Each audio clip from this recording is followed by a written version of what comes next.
on anything that's investor or investor fix and flip, you're going to have 25% of your own money, even into the acquisition of the cost. The benefit of the fix and flip is, you need 25% of your money in to acquire the property, but then you can, most of the time, if you qualify, you can finance up to 100% of the rehab cost. And I also understand that government does not encourage buying distressed property. Government gives loan for properties which are ready to move in. This is true. Government-backed loans are for owner-occupied dwellings. Fix and flip, our commercial renovate. We have renovation loans for investors.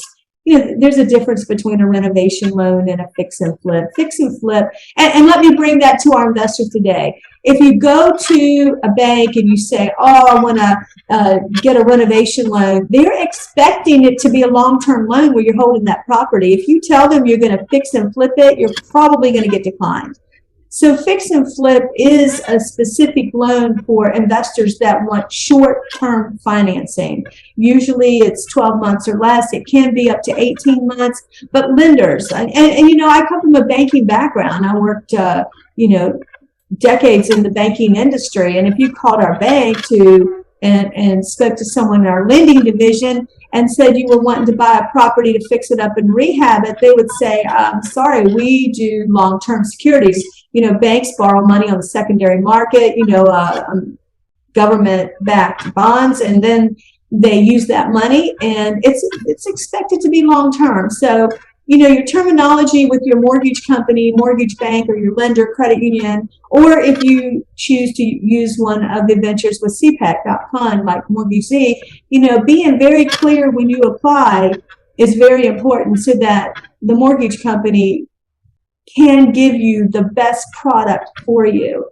But like I said, a caution, a lot of mortgage companies and banks do not want to do the fix and flip program. So if you mention you're buying it to renovate and turn it over, they're usually going to say that we don't do that.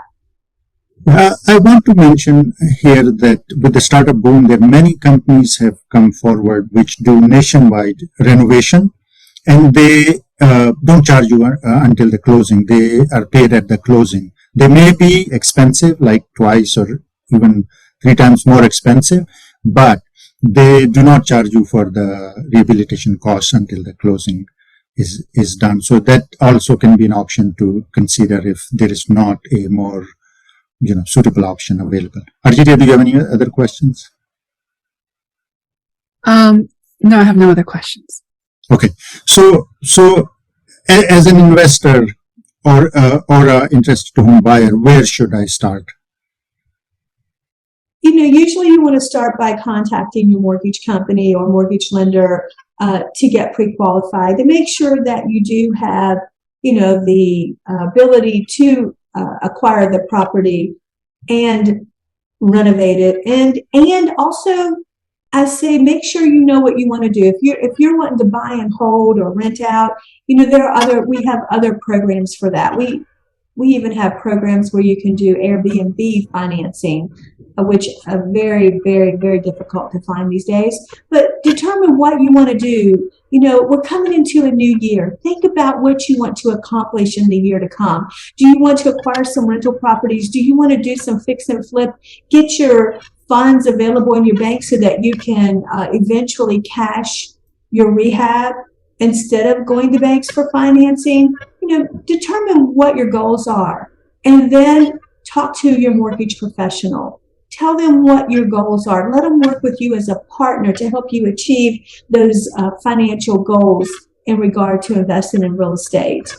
And then after you've planned your work your plan successfully. You've done your homework, you're ready to go. You're going to be not only building wealth, but helping the houses in the community, and thereby helping community and first-time home buyers get into a home that they feel comfortable in. So I also want to suggest and remind all my real estate professional friends that I know many realtors who, when an interested buyer shows up, they just start showing them homes.